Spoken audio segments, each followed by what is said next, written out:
Hello, everyone. It's George from Ireland. Thank you for coming back to my channel yet again. So this is about the problem with the police in the United Kingdom.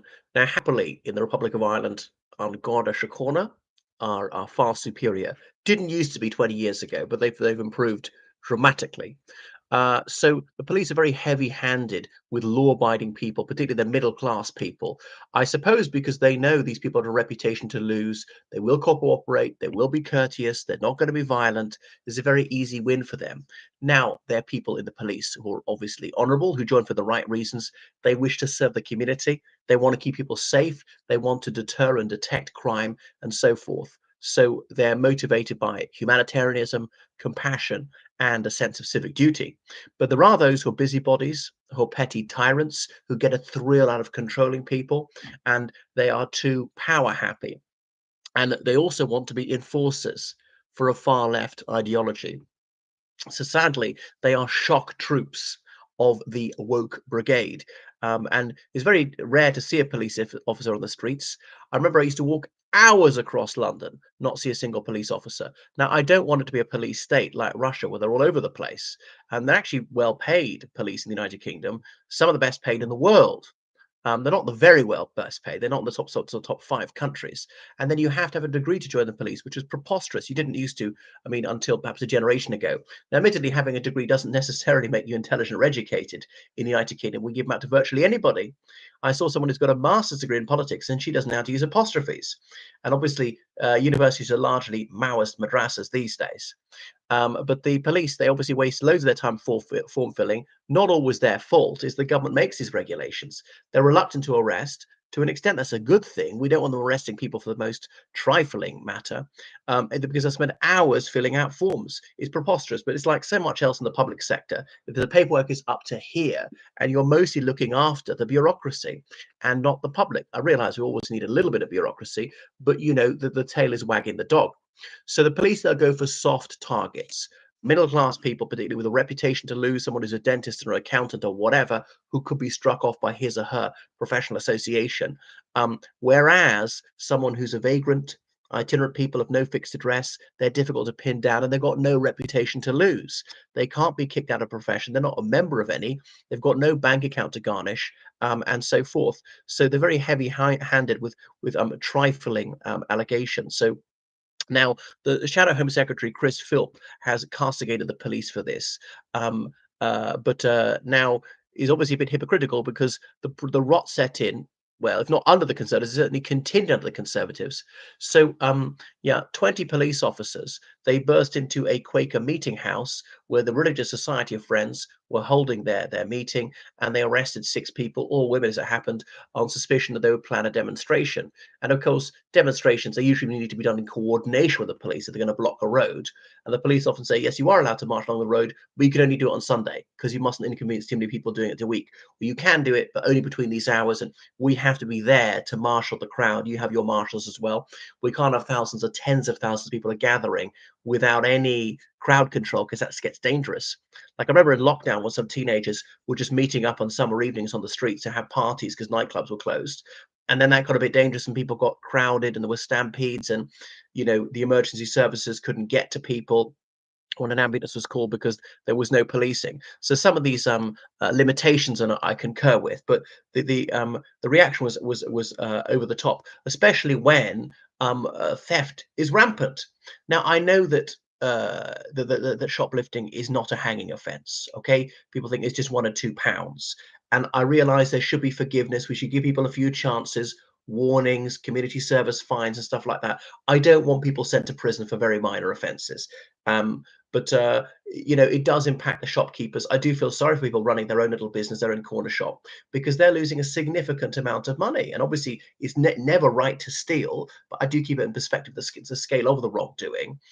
You can be a thief and become deputy prime minister. Look at Angela Rayner, a self-confessed thief. But of course, she should be absolved. That was decades ago. She was a child at the time. Um, but the police, well, it's all about prioritization. So is life, but particularly when resources are stretched very thin. And that's what they say. Well, you know, shoplifting is just a very low priority. If the item stolen is less than £200, do not even bother telling us, which is why career criminals know they can get away with it. If they steal under £200 from Sainsbury's, then the same day they can go steal under £200 from Asda and under £200 from Waitrose, and their professional rings then selling off things at a lower price, and that it actually becomes a full-time job for them. And I've seen somebody walk into a supermarket in Cheltenham, pick up a crate of beer, and walk out unchallenged. Worse is going to happen to him. He's had to put it down.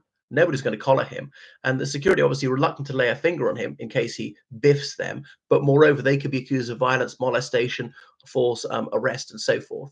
But when it comes to people saying things a tiny bit contentious on the internet, the police hammer them. There was a notorious case in Hertfordshire, a couple, they criticized their daughter's school. It was Maxie Allen and Rosalind Levine. And so 6 police officers burst into their house at Boreham Wood, Hertfordshire, and arrested them. And their 3-year-old was with them. And anyway, no charges were brought. And the police defended this decision. Six. Well, they must be understaffed. Why not 10? Have one. Why not phone them up? Why not send one, invite them to an interview at the police station at a time of their convenience? There was absolutely no need to arrest them. I'm not sure if they were handcuffed. If you're arrested, arrestees are fingerprinted and their DNA is taken, unless there's a very good reason, that's kept forever. You can apply to get it destroyed, as I think Damien Green, a Conservative MP, managed to have done, and so on. So it was using a sledgehammer to crack a nut. At the same time, real crimes, violent crimes are let go. It was perfectly possible to investigate this without arresting anybody. So it really is a preposterous misallocation of resources. And it's not an isolated case, supposedly non-crime hate incidents. Well, it's not a crime. The police shouldn't have nothing to do with it. But of course, I can't entirely blame them. It's the legislators. So the police will often say, we don't fashion the law, we enforce it. We'll agree with it, disagree with it. It's not up to us. Someone's got to enforce the law. We do that. But they do have discretion. They let things go. I spoke to a police officer about policing Glastonbury, a huge musical festival every summer outside. And he said there's tens of thousands of people. You can see the purple haze of cannabis rising off the crowd. And of course, we don't try arresting them. We couldn't arrest all of them. We've got bigger fish to fry. We just have to wait for more serious incidents of violence or alleged thefts and so on. So that's what they do. They exercise some judgment. They don't intervene over trifling minor things. We let it drift. Okay. Saw a guy allegedly urinated in public and the police saying it's not a big issue. Nobody saw it. We'll let it go. And so on. So it's all about using their time and their very stretched resources sensibly. So some of these things are hugely over the top. But violent criminals, they're not going to go for, because, of course, that's too time consuming. That's actually a bit too risky for them. I think that the police in the United Kingdom are fairly useless unless you mention words like gun, knife, sex. It was alleged sex crime, racism, child. Now, this is where the police really are good. I remember one of my friend's daughters, when she was about 9 years old, she went missing one evening, and they phoned the police, and the police were there in 5 minutes. I mean, she actually turned up quite soon, which is brilliant. Or at one school I taught in, one of the pupils again went missing, and the police response was fantastic. I have to hand them; they're very good help out missing children. Had she not turned up very soon, they were about to get out the helicopter to look for her. Yeah, the police really need to go after violent criminals and not be policing the internet. Somebody allegedly said something controversial, but is partly this preposterous legislation, anything that causes fear, distress, or alarm. Okay, grow up. I get offended every single day. I get distressed every single day by the sort of things that leftists say, even fellow right wingers. And that's being human. People are going to express views that I find rebarbative, and I have to cope with it. It's not a matter for the police. People shouldn't be dragged through the courts, and the police are there to deal with real crime that causes actual harm, not hurt feelings. Whatever happened to sticks and stones will break my bones, but words will never hurt me. Anyway, thank you for watching the channel. Make sure you subscribe on Patreon, donate to PayPal, georgecallahan79@gmail.com. Toodaloo.